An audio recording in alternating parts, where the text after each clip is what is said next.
I now request our next speaker for the session, Mr.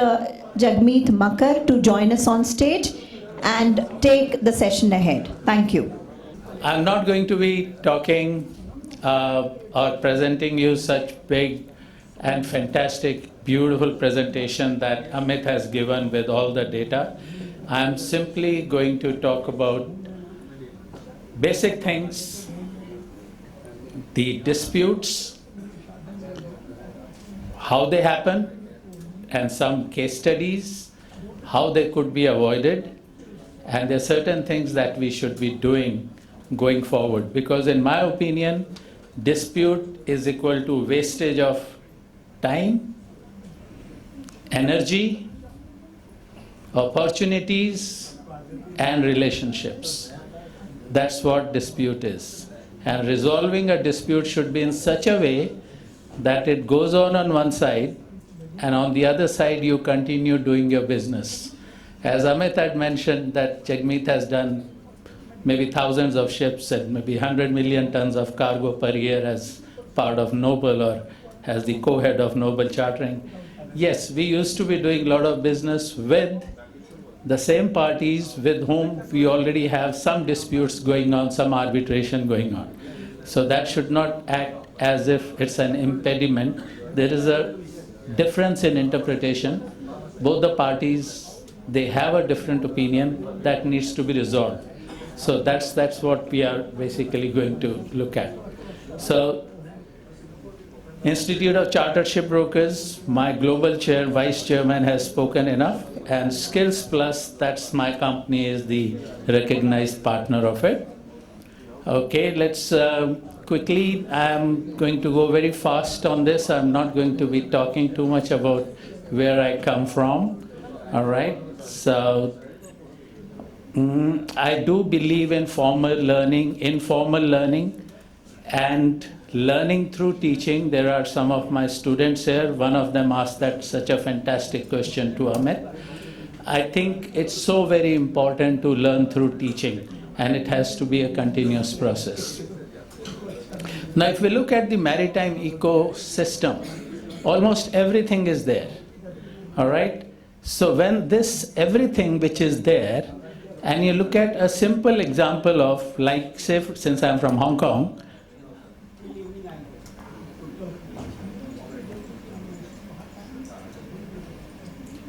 can you just bring me back to where I was? Thank you.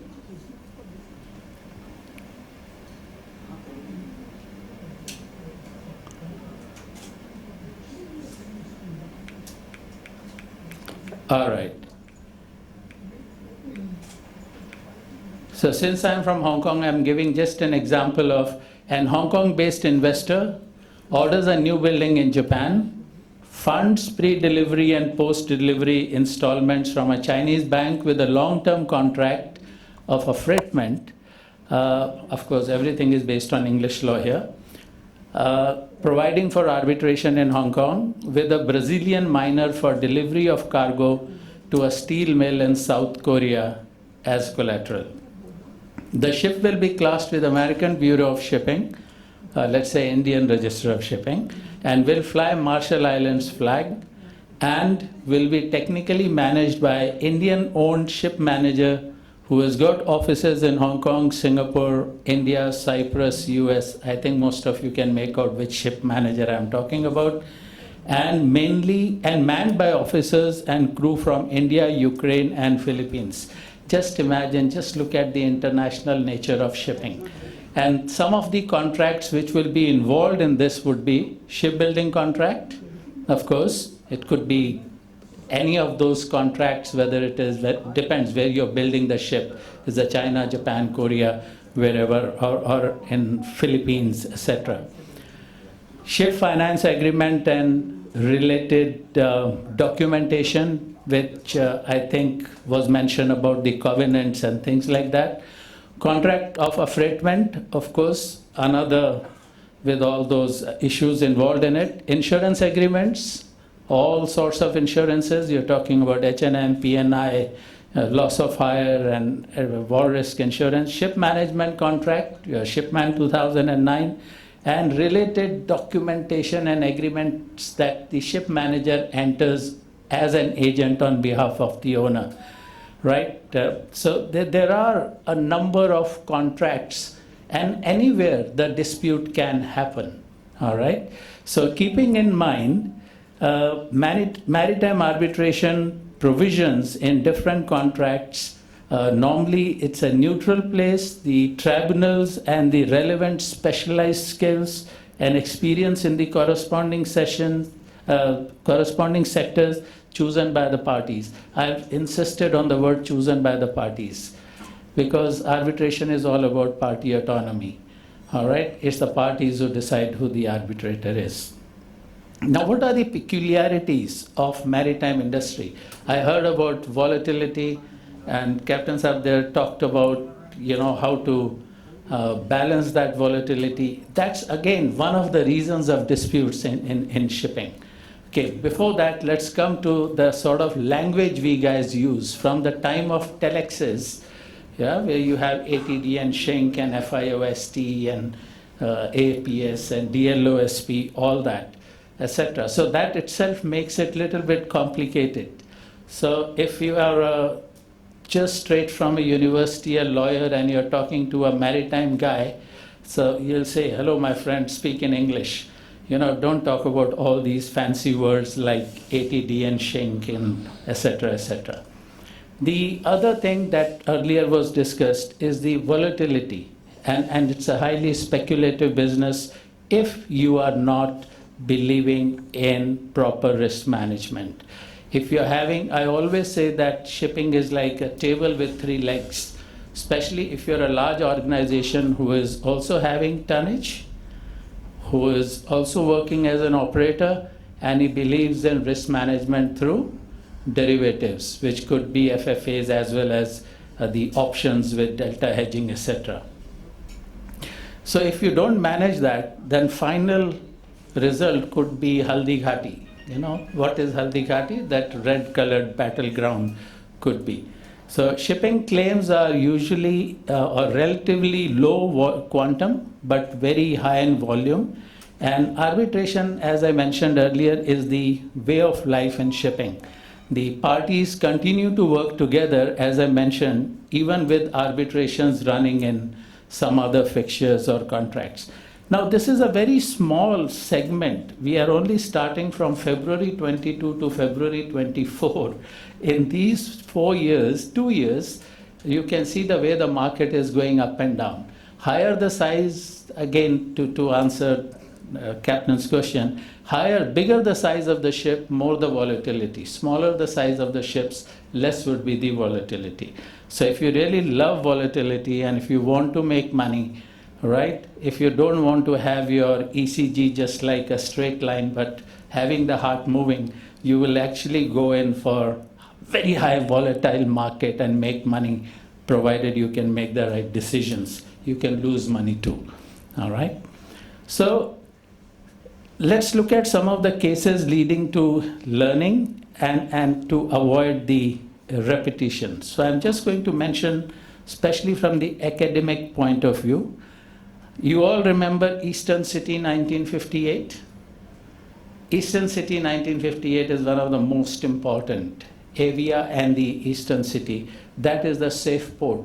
And this came into, became a very important case when Ocean Victory 2017, which was a ship on bareboat lease, and Guard was one of the parties which was claiming, and where the abnormal occurrence was clarified, 10th of November 2021.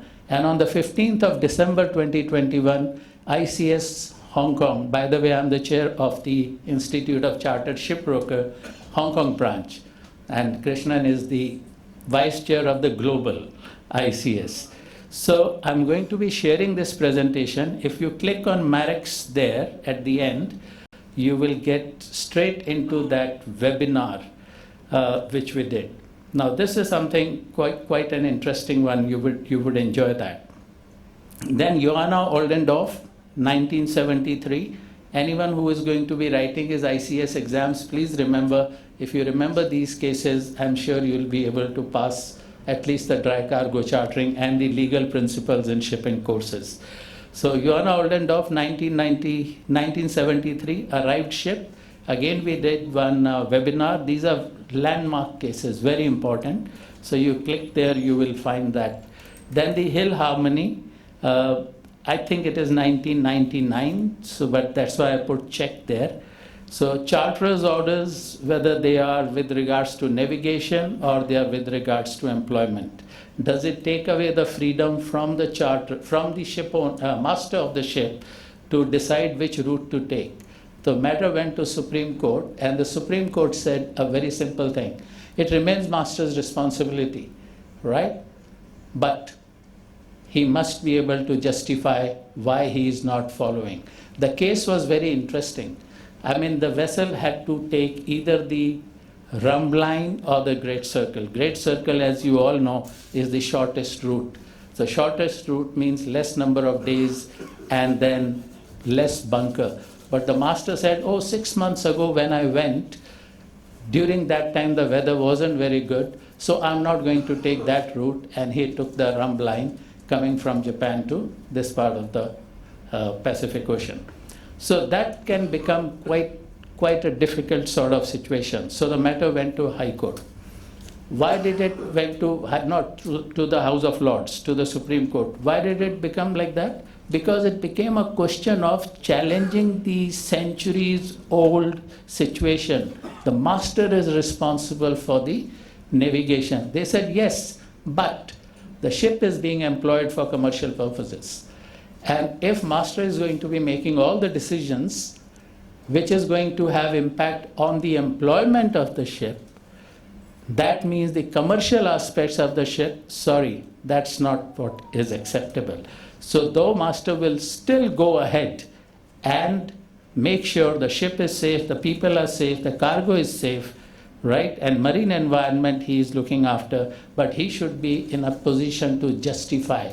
Just saying, oh, 6 months ago when I went there, weather wasn't good, so I'm not going to follow it. All right, so Hill Harmony is quite an important one. Red Sea, the present mess relevance to Hill Harmony, very clear. The master has to take that decision. If he finds that it's not safe to go through the Red Sea, master will have to take certain decisions. Then let me shift it from there to the shipbuilding, ship sale and purchase contracts. Earlier we talked about dry cargo chartering, etc., chartering part of it. Now we talk about Buna Trader. Buna Trader 1978. Now this was based on NSF 1966, which is the Norwegian sale form, on the basis of which this particular sale was done. Now in this specific case, there was no requirement for the ship owner, the seller to inform the class if he found there was anything wrong in the ship, which if advised to the class would result in imposition of condition of class or withdrawal of the ship from the class, right? So this wasn't there. The buyers, they won the case. The sellers, they won the case because there was no such requirement, all right? Then what happened? See, we keep learning from case law. So I'll tell you the reason why we should be using the new forms, the latest forms. From there, into 1983 NSF, followed to 1987 NSF, there was a requirement which was inserted that seller, if he comes to know if there is anything wrong in the ship, which if advised to the class, I am repeating what I said, then he has got the obligation to inform the class. What if class doesn't do anything? No problem. Seller has done its duty. If the class doesn't do anything, buyer has no claim against the seller. So these are very interesting, some of the cases that you will find. Then you have this something called Niobe, which is one case which I wrote in my ICS exams, and at the end I wrote down in red, can these arbitrators and lawyers ever and judges make up their mind? because this case kept on going up and down, right up to the House of Lords. So this was 1993, 94, 98. The obligation to inform the class, and it was written prior. Now, prior to what? So the arbitrator said, prior to inspection. Because the seller is going to carry a temptor, right? Prior to inspection. Matter went to the court. Court said no. Prior to signing of the MOA. Now, again it was challenged back. No, prior to the last class survey. No, again it was challenged to the Supreme Court. And the House of Lords said, prior to anything. There is no limit. If the owner finds, if the seller finds there is something wrong with the ship, he better go and tell the class. Whether class does it or doesn't do it is another matter. What happened in NSF 1993? The Norwegian sale form. In 93, they very quietly dropped this. So, after putting average damage affecting class, they dropped this part that the seller has got the obligation to inform the class.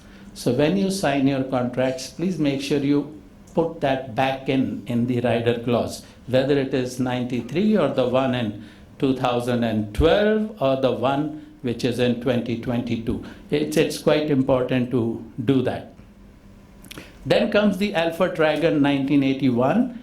That is where Justice Goff, he defined what is average damage affecting class. I think last month in February I was teaching in Gujarat Maritime University and we discussed, Nishit is there, we discussed quite a lot in detail what is the meaning of average damage affecting class. So I won't go too much deeper into that. Then comes the CMA CGM Libra 2021, 10th of November. It's a 2011 case, 6,000 TEU vessel, or I think it was 4,000 TEU vessel, sailed out of Xiamen, grounded, and this became a very, very big problem. Seaworthiness. If the ship's plan or passage plan is incorrect or defective, can the ship be called unseaworthy? Or is it part of navigation which is excluded as far as Hague-Visby rule is concerned? Anyone? Is it a navigation matter, so it can be accepted from liability? Or it's a matter of seaworthiness, that ship has to be seaworthy at the beginning of the voyage? Anyone? I think seaworthiness. Seaworthiness? So vessel has to be seaworthy. You attended that thing? No, you didn't? Okay. Because Marex Media has always been very kind. They have always been very nice to do our... Okay, and in this particular, you please listen to this webinar which we conducted. And in... You can't send an unseaworthy ship out to sea. Sir, you are absolutely right. But the point here was whether a defective passage plan makes the ship unseaworthy or not. Because when the ship comes out and starts sailing, and if there is a navigation issue, then the owner has got an exception to liability under the Hague-Visby rules. Correct? So that was the question. And you would be surprised, in this specific webinar, I had the same lawyers from both the sides, charterer and the owner, who were actually in the Supreme Court, who fought that case. They were arguing in my webinar. So please don't miss this one. This is an amazing one.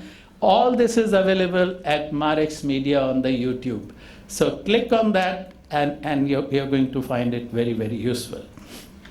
Now we have seen all these problems. I've got 10 minutes, and in 10 minutes I'm going to tell you what all we should be doing to avoid all these problems.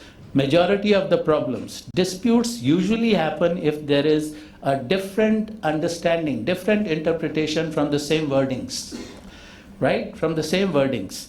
So what's the solution? Follow the standard forms. You got NYP 2015 today. Pick up any charter party, time charter party. It would be NYP 1946. And the main body of the charter party would be again Haldi Ghati. All right? Aaj ladyo hoon, ghadyo hoon. You know, that sort of situation will happen. They will cut everything, put reverse V's, refer to clause 130. So many rider clauses will be there. Why? Might as well follow the recent standard forms. The reason being, number one, it takes into account the contemporary developments, and number two, it also takes into account changes which are happening in the case law. So these are extremely important. And avoid the homemade clauses. Thinking you're doing a great job for your organization by market is in your favor, so you make something which is going to help you. No, don't do it. If you really want to do it, show it to your in-house lawyer. Tell him your commercial intention. Let that person draft the clause for you. Okay? And provided you can get it through the other party. Extremely important. Do not make. Thinking that you are doing a great job for your company can result in a bigger problem. Then have the entire agreement clause in your charter parties. It is missing. The only contract where I have seen entire agreement is clause 18 of the NSF 2012. And then it has been taken into the Baltic Sale and Purchase Agreement 2022. What is this entire agreement? All it says is four-corner rule. Whatever we discussed on the phone, in the emails, goes out. Whatever is written in this document, whether signed or not signed, doesn't matter under English law. So far, you have agreed to everything, right? That entire agreement clause is extremely important. What it does is removes all the misunderstanding, and you just refer to that. And in that agreement, entire agreement clause, please make sure you also add wordings like implied terms, so far they can be legally excluded, are not going to have any effect on this contract. Now let's say, for example, Captain Chadda is a 28-year-old chartering manager. The jurisdictional law is English law. Is he expected to know the national laws of the English jurisdiction, all of them, which might have an implied impact on the contract? Sales of Goods Act 1979, Unfair Contract Terms 1977, Prevention Principle, blah, blah, etc. All that. He wouldn't know because he's not a lawyer. But all those things can have impact and change the entire color of your agreement. So the best part is exclude all that which can be legally excluded. Some of the things cannot be legally excluded. The fraud, criminality, public policy issues, of course, they will have that implied term in it. Extremely important. And the second thing is force majeure clause. Many of us just basically don't realize it. If you're following English law and if you want force majeure clause, make sure you put it in your contract. If you don't expressly write under common law the force majeure clause in your contract, then there is no force majeure. You will have to rely on frustration, which may take months and months. Big problem. Under civil law, it's an implied term. All right? So these are few things which are extremely important. Then the arbitration clause. Please don't make it the midnight clause. Whole day you have spent doing the commercial negotiation. This would be the charter rate, this would be the redelivery, this would be cargo exclusion, this would be trading exclusion, etc., all that you have done. And then it's time, midnight, and you are yawning, your wife is calling, or the kids are making noise, or you got to go home. And then you're talking about arbitration clause. That's the most important clause. It's like the baby kangaroo, which is going to jump out when the mama kangaroo is dead. Because that's a separate contract within a contract. And that is what is going to come to your rescue. So have the arbitration clause, which is extremely important, and try not to copy paste. Put it by reference. As my friend Puneet Oza, when he was the director of SCMA, would say, just put that QR code of SCMA. That's it. Or if you want LMA, just give reference and say any amendment thereof. That's it. Don't have to copy paste. Don't have to make mistakes. Don't design, devise, invent your own arbitration clauses. It's not important. It's not good. English High Court jurisdiction. Pick up your P&I club wordings for your LOI. There's a clause 7 over there. Which jurisdiction it talks about? English High Court jurisdiction. Take the English High Court jurisdiction result, judgment, to a Chinese court, people's court. It goes vertical filing straight into the dustbin. It's not acceptable.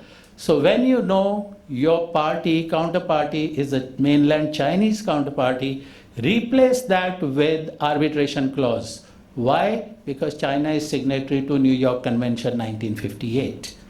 All right? So it would be acceptable. So that's something which is quite important.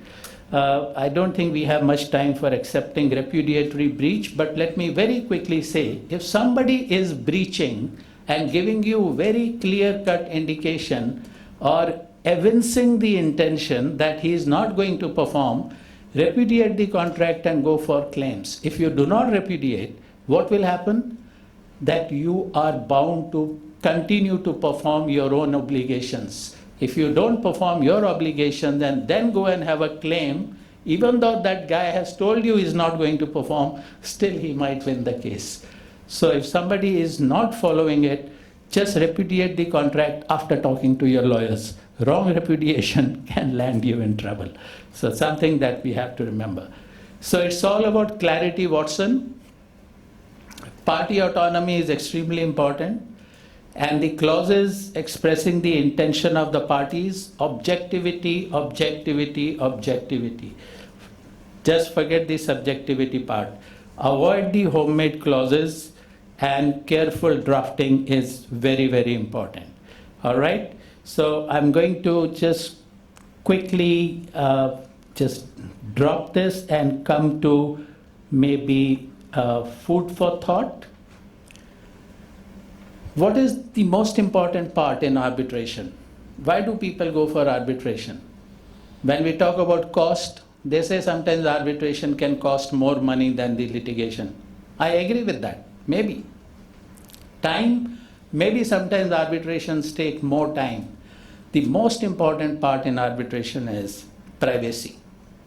You do not want your dispute to become public, because that might affect your own business. So the most important part of arbitration is what we call the privacy part. All right? New York Convention we talked about, and another very important question. Though I mentioned that the English law does not require a contract to be signed for it to be enforceable. All right? You see so many charter parties. You complete the charter party, you discharge the cargo. Do you sign it? Many of them are not signed.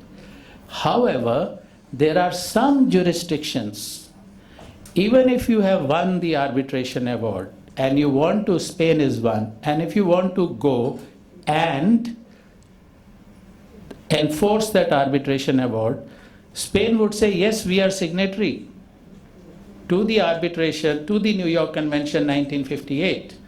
But where is the arbitration agreement? It's not agreed. Oh, it's there in the charter party. But charter party is not signed. And without signature, sorry, we do not recognize the existence of arbitration agreement. So that basically means is all that effort is wasted.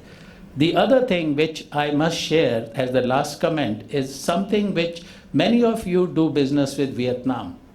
All right? So when you sign any contract with Vietnam, make sure both the signatories are authorized signatories, and that authorized means it must be proven by a constitutional document like board resolution, power of attorney.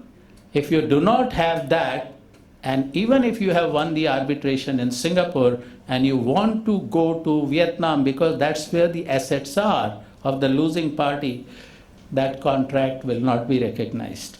So big problem. So these are few things that is something we have to realize. So with this, I am going to end with this one which I had mentioned. The arbitration agreement is a separate agreement within an agreement, and it has got its own law, it has got its own procedures, and it jumps out when the main contract is repudiated.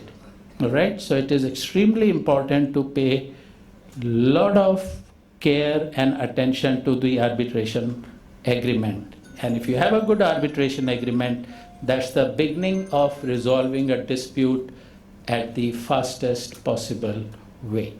All right, so let's leave at this one.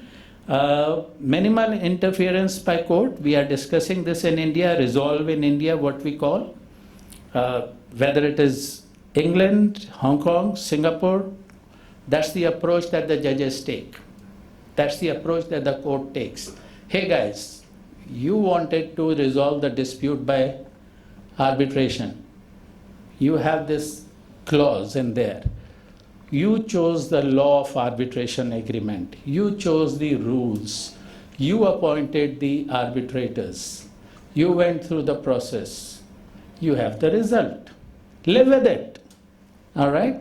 So that's the minimum interference which is done by the courts. Unless it's a matter of public policy, if it is matter of arbitrator being biased, and the third thing, if there is a gross error in law, a fact questionable, but it's a gross error in law. And with that, I would like to say thank you very much. I'm here for the questions. So any questions? We can just have a quick. question. Yes, sir. I have a question, I need the mic. You're back.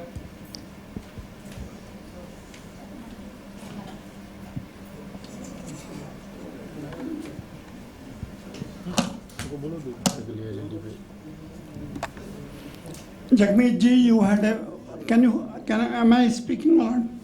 It was a wonderful speech. I liked very much, and I'm very honored that you came. I want to make a statement in front of everybody. I have been a charter, and you have been an owner when we used to do fixtures. He is the only owner's rep, owner's general manager or above. He was the top man in one company, which was a complete ship owner. And he was the only one who could fix ships with me in less than 5 minutes. No discussion much, on phone only. Nobody in the world, when I am a charterer, no owner in the world fixed a ship in 5 minutes. He could do 5 minutes, while on the phone, he will hold the other man and fix the ship with me. Jagmeet ji, I'll never forget that. Sir, you know the reason why? भारतीय संस्कृति में कहते हैं कि बड़ों को जवाब नहीं देना चाहिए. So आप जो कहते थे मैं मान लेता था, जवाब नहीं देता था. I hope your owner boss is not listening to this. Any question, anything? Thank you so much, sir. I really, with your guidance and with your support, I am whatever I am. So do we have any other questions, or you can keep that thought with you and maybe connect later? Yeah? I Thank you, Jagmeet ji. I request Captain Kamal Chadda to present a token of our appreciation to Mr. Jagmeet Makkar ji.